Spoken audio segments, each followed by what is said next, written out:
प्यारे मित्रों नमस्कार। आपका हमारे इस वीडियो लेक्चर में बहुत बहुत स्वागत है। आज हम लोग अपने टॉपिक पर आ चुके हैं और आज का हमारा टॉपिक है पौधे में पदार्थों के परिवहन की क्रिया विधि का वर्णन। पिछला दिन तक हम लोगों ने पौधों में परिवहन के लिए जाइलम और फ्लोएम के बारे में पढ़ा था, ठीक है। आज हम लोग उस पौधे में परिवहन के लिए क्या क्रियाएं होती है। जाइलम और फ्लोएम जल और खाद्य पदार्थ को ले जाने वाले हुए विकसित अंग के काम करते हैं, लेकिन पौधे में पदार्थों के परिवहन मानो परिवहन स्थानांतरण करने के लिए एक स्थान से दूसरे स्थान तक भेजने के लिए क्या क्या क्रियाएं होती है, आज उन क्रियाओं का वर्णन हम लोग पढ़ेंगे। तो कृपया आपसे रिक्वेस्ट है कि वीडियो में अंत तक कृपया कर ध्यान पूर्वक हमारी कथनों को सुने और समझे, तब आप ज्यादा कुछ समझ पाएंगे। तो विकसित पौधों में जो पौधे विकसित हैं, खड़े हैं, जो विकास कर चुके हैं, विकसित पौधों में जल, खनिज, लवण और खाद्य पदार्थों का परिवहन या विकसित पौधों में जल, खनिज, लवण और खाद्य पदार्थों का परिवहन दो क्रियाओं के द्वारा होता है। यानी विकसित पौधे जो होते हैं उसमें खाद्य पदार्थों का परिवहन कितने क्रिया से?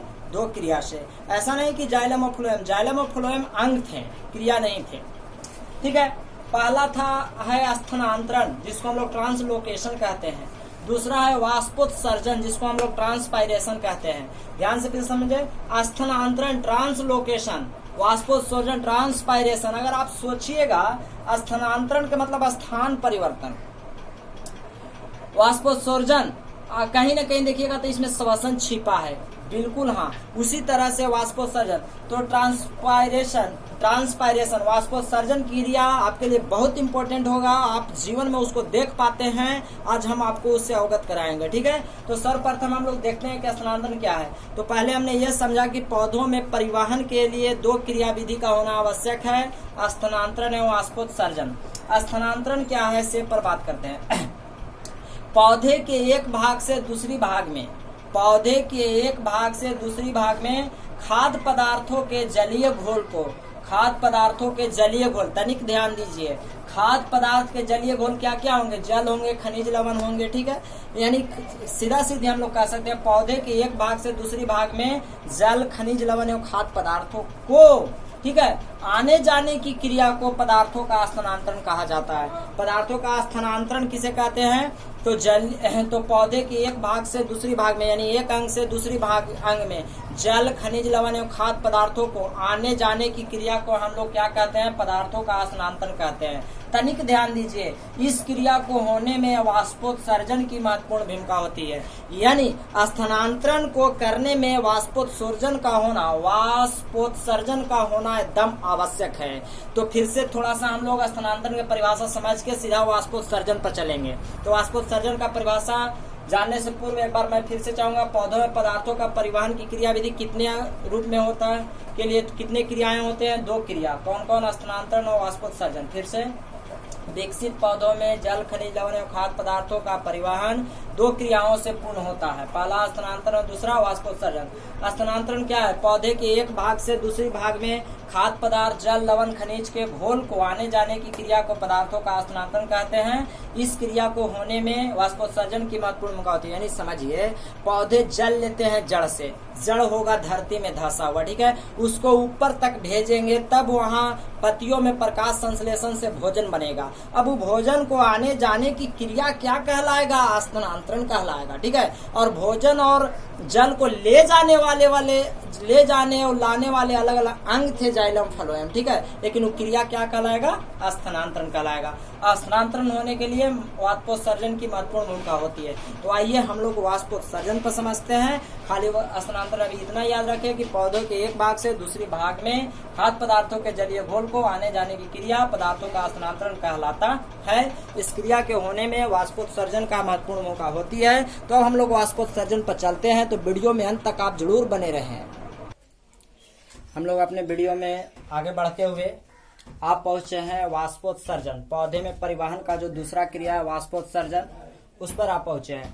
पहले वाष्पोत्सर्जन एक बार आप इसको देख लीजिए, और अब मैं चाहूंगा कि अभी से केवल आप हमारी बातों को पहले सुने और तत्पश्चात अंतिम क्षण में आप वीडियो को पॉज करके फेयर कर सकते हैं। जो टाइम है अभी उस वक्त आप फेयर कर लीजिएगा, लेकिन पहले हमारी बातों को समझें। देखिए, वाष्पोत्सर्जन वास्तव में हम सब लोग देखते हैं, पौधों में जो वाष्पोत्सर्जन होता है उसे हम सब लोग देखते हैं और आप भी देख सकते हैं। तो इसके लिए आपको एक कार्य करना होगा। पहले मैं आपसे ये कहूं कि वास्तव में जो पेड़ पौधे हैं वो हर समय जल को छिड़क रहे हैं। मतलब एक तरह से कहा जाए कि जब वर्षा के समय पानी जैसे जल गिरता है ऊपर से, उसी तरह पेड़ पौधे जो है वास्तव में हर समय दिन के समय सूर्य के प्रकाश जितना समय रहेगा वह क्या करते हैं, हमेशा जल को छिड़कते हैं। कहिएगा कि यह गलत बात है, मैं आपको कहता हूं कि आप भी इसको देख पाते हैं। फिर से समझिए, जो पेड़ पौधे हैं चाहे वह छोटा पेड़ हो या छोटा पौधा हो या बड़ा पौधा हो, उससे मतलब नहीं है, लेकिन वे पेड़ जो है या पौधे जो है वो हर समय जब तक सूर्य का प्रकाश है तब तक वे क्या कर रहे हैं कि जल का छिड़काव कर रहे हैं। मतलब उनमें से जल गिर रहा है, बाहर की ओर निकल रहा है। कहेगा कि यह कैसे, तो हम आपको कहते हैं आप कैसे इसको देख सकते हैं, से आप हमारी बात को पहले दो मिनट समझिए। आपके घर में एक छोटा आकार का पौधा होगा, चाहे मान लीजिए वह किसी भी वृक्ष का किसी भी पौधा हो, या फल का हो, फूल का हो, या मान लीजिए कि छोटा पौधा कोई सब्जी का हो या मिर्चा का वृक्ष हो, किसी भी या कोई भी फूल का पौधा हो जो आपके यहाँ के छोटा पौधा हो। ठीक है, आप क्या करें कि उस पौधे को, यदि वह धूप में है तब तो अच्छी बात है, अगर धूप में ना है तो आप धूप में ले जाने का प्रयत्न करिए, तोड़ के नहीं, उसको पूरा जड़ सहित उठा करके जो गमला उमला में उसके सहायता से आप ले जा सकते हैं। ठीक है, तो जब आप पौधों को धूप में रख लेंगे, यानी कोई पौधा जब धूप में हो, तो अब आप क्या करिए कि पौधा जितना भी बड़ा हो, छोटा पौधा हो, मान लीजिए यह एक छोटा जब वृक्ष है, तो आप क्या करिए कि एक व्हाइट उजला प्लास्टिक सफेद प्लास्टिक लेकर ये पौधों के ऊपर से ऐसे ढक दीजिए। मतलब ऐसे पेड़ में ऐसे पहना दीजिए एक तरह से। मान लिया जाए कि यह एक पेड़ है, तो मैं प्लास्टिक ले गया ऊपर से ऐसे ढक दिया। ठीक है, ऐसे ढक दिया और उसको तकरीबन आप ज्यादा से ज्यादा 10 मिनट या 5 मिनट रहने दे। आप देखिएगा कि उस प्लास्टिक में पानी आ गया, देखिएगा कि उस प्लास्टिक में क्या आ गया, पानी आ गया। यह जो पानी आया यही वास्तव में वाष्पोत्सर्जन है। तो कहिएगा कि कैसे हुआ, अब फिर से मैं इस प्रक्रिया को एक बार समझाता हूँ। पहले मान लीजिए कि यह एक वृक्ष है, एक पौधा है, आपके यहाँ घर में छोटा पौधा हो तो आप जरूर प्रयास करिए, एक बार देखिए। मैं आपको क्लास में भी बता चुका हूँ, एक बार फिर आज को आपको वाष्पोत्सर्जन समझने के लिए इसे समझना आवश्यक है।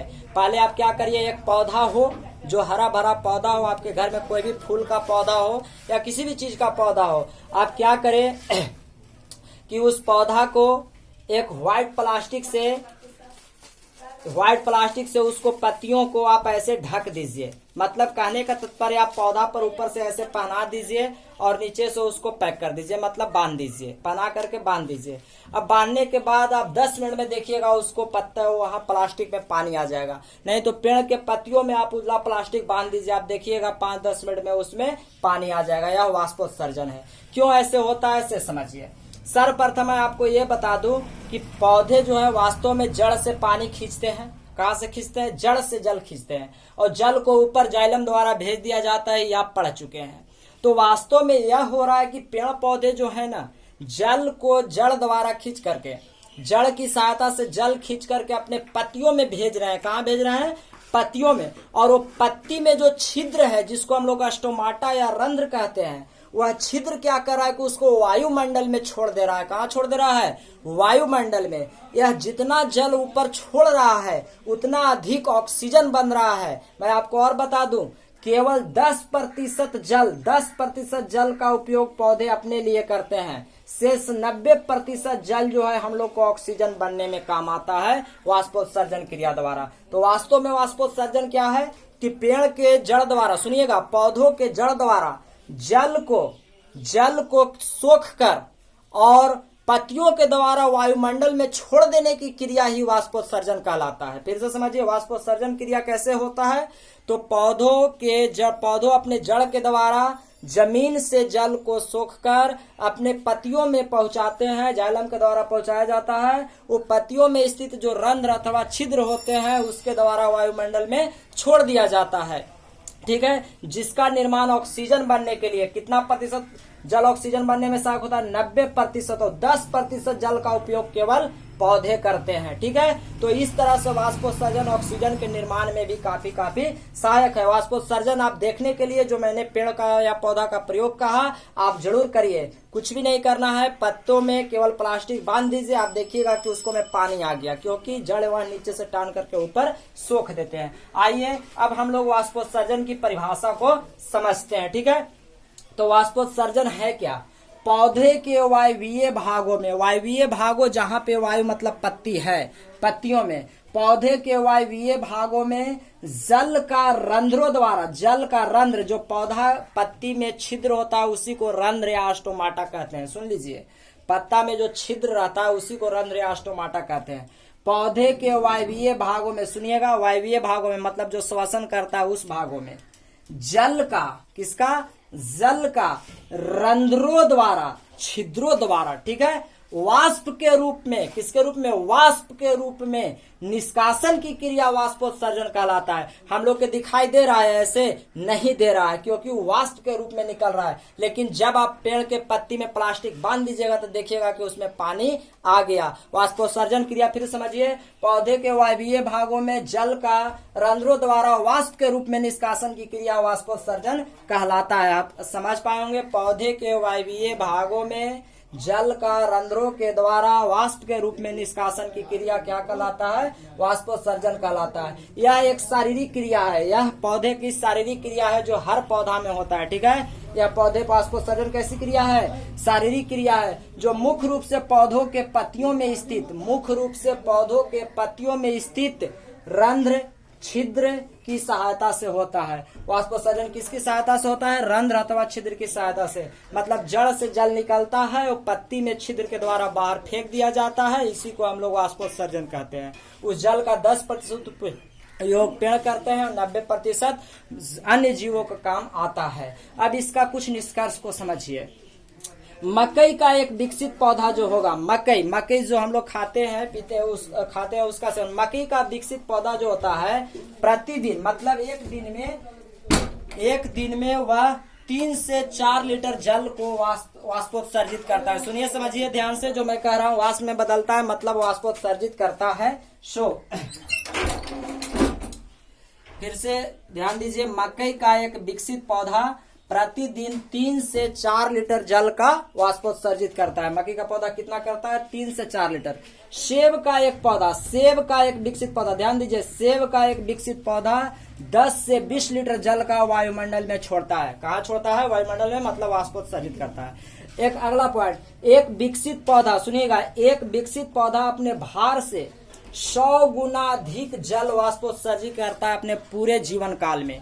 एक वृक्ष मतलब एक पौधा जो है, जितना दिन वह जीवित रहेगा, हरा भरा रहेगा, वह अपने भार से 100 गुना जल को वाष्पोत्सर्जित करता है। यानी मान लीजिए कि उस पौधा का भार यदि 1 किलो है, 1 किलोग्राम, तो वो अपने पूरे जीवन में 100 किलोग्राम जल को वायुमंडल में छोड़ देगा। अब तनिक सोचिए, उस 100 किलोग्राम जल से केवल 10 किलोग्राम अपना प्रयोग किया और बाकी 90 किलोग्राम हम लोग को क्या दिया? ऑक्सीजन बनाने के लिए दिया। अब आप समझ सकते हैं कि पेड़ पौधे का हमारे जीवन में कितना अधिक महत्व है, और साथ ही साथ जो हम लोग जल को पृथ्वी से निकाल कर बर्बादी करते हैं, वह जल का भी कितना ज्यादा महत्व है। थोड़ा सा और बातों पर ध्यान दीजिए।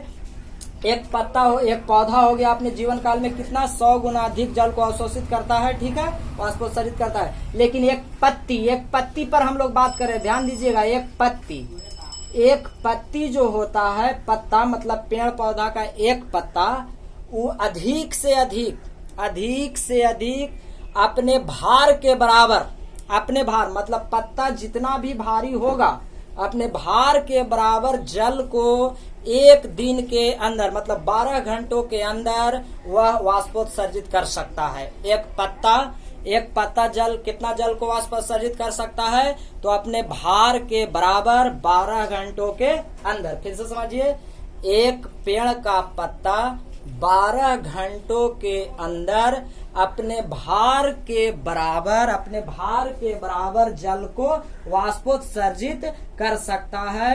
इस बात का आप फिर से समझ लेंगे थोड़ा सा। एक पत्ता जो होता है अपने भार के बराबर, अधिक से अधिक अपने भार के बराबर जल को वाष्पोत्सर्जित करता है 1 घंटे में। कितनी घंटे में?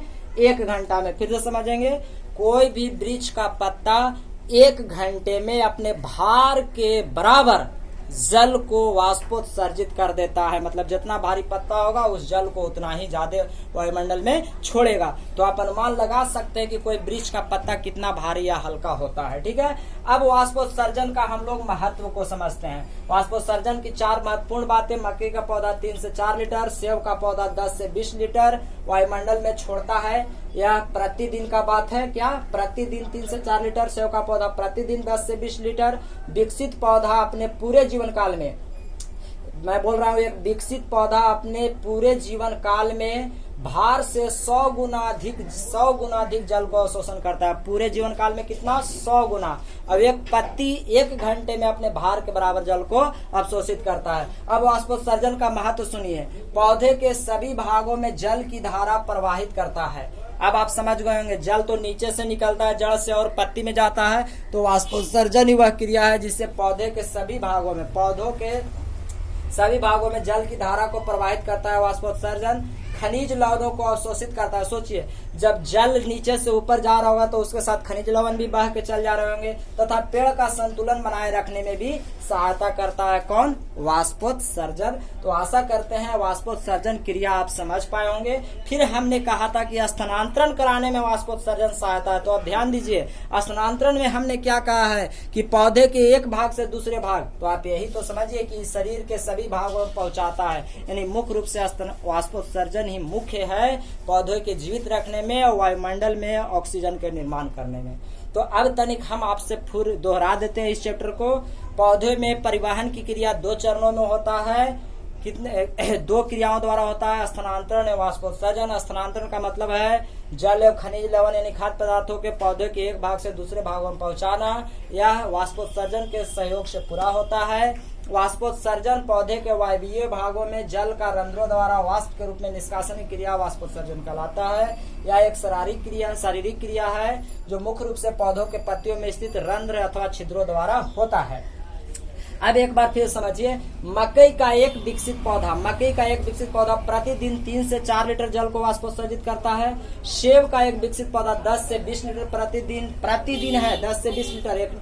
सुन लीजिए, मकई और सेब है प्रतिदिन का, ठीक है, 10-20 लीटर। एक विकसित पौधा अपने पूरे जीवन काल में अपने भार से 100 गुना अधिक जल को वाष्पोत्सर्जित करता है और एक पत्ती अपने भार के बराबर जल को वाष्पोत्सर्जित 1 घंटे के अंदर करता है। और वाष्पोत्सर्जन का 10% जल पेड़ का काम आता है और 90% जल वायुमंडल में ऑक्सीजन बनाने के काम आता है। तो इस बातों को आप जरूर से जरूर याद रखें। वाष्पोत्सर्जन क्रिया के द्वारा 90% जल वायुमंडल में छोड़ दिया जाता है और 10% जल पेड़ पौधे अपना उपयोग में लाते हैं। वाष्पोत्सर्जन का महत्व हमने लिखा दिया। आशा करते हैं कि आपको जरूर समझ में आया होगा। वाष्पोत्सर्जन क्रिया को आप घरे पेड़ पौधे पर करके जरूर देखिए। पौधे को जो छोटा पौधा है उसको प्लास्टिक से आप ढक दीजिए, देखिएगा कि उसको में पानी आ गया। आशा करते हैं कि आपको यह वीडियो काफी हेल्पफुल और सहायक हुआ होगा।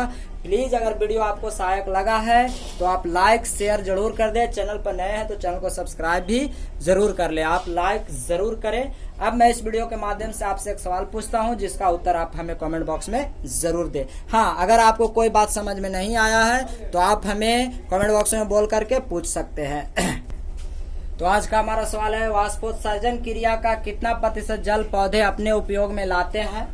हमारा चॉइस है 90%, 80%, 20%, 10%। फिर से समझ लीजिए, वाष्पोत्सर्जन क्रिया का कितना प्रतिशत जल पौधे अपने उपयोग में लाते हैं? 90%, 80%, 20% और 10%। साथ ही साथ आप हमें कमेंट बॉक्स में यह भी बताएं कि कितने विद्यार्थियों ने वाष्पोत्सर्जन क्रिया का प्रयोग किया, अर्थात पेड़ पौधे की पत्तियों को प्लास्टिक से ढककर या बांध करके देखा। जिनके यहाँ छोटे पौधे नहीं हैं, वे बड़े पौधों के ज्यादा से ज्यादा 5 या 10 पत्तियों को भी तो आप व्हाइट प्लास्टिक से बांधिए, धूप में आप देखिएगा उसमें पानी जरूर आ जाएगा। तो किन किन बच्चों ने यह प्रयोग किया सो हमें जरूर बताइए, ठीक है। और यह आपको वीडियो कैसा लगा से भी आप हमें कमेंट बॉक्स में जरूर बताइए, ठीक है। आज आप यह समझ चुके हैं कि पौधे हमेशा जल का छिड़काव कर रहे हैं।